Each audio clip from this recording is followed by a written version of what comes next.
All right, now here's the real first-round recap because it's over. Brought to you by American Crew. The Giants draft Abdul Carter with the 3rd overall pick, and then they trade back into the first round for Jaxson Dart with pick 25 with the Houston Texans.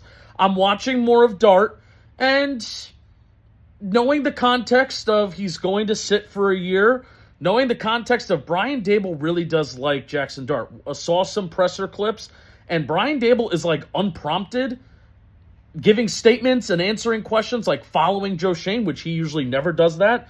Brian Daboll usually doesn't speak unless he's spoken to when it comes to the media. So I think it's clear that this is a Brian Daboll pick. We know that the Giants front office spent a ton of time in Colorado over the last 2 years.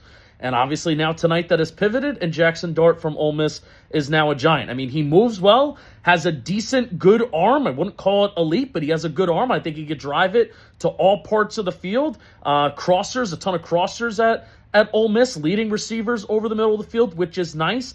Ton of throws outside the numbers and near the sideline as well. We know that Brian Daboll likes to do that. Brian Daboll, we know that he wants a quarterback that can throw to all parts of the field. So, I can kind of get behind a quarterback that's a little bit more raw, knowing that he's going to sit for the entirety of 2025 as long as Russell Wilson is decent enough and Jameis Winston is decent enough and they stay healthy. The only question that I have is Brian Daboll and Schoen going to reap the benefits of their labor and actually see Jaxson Dart in the long run? That's my main question.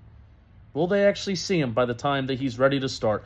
Style like a pro with the American Crew. We'll see you for pick 65. We're going to have to wait a little while on Friday night.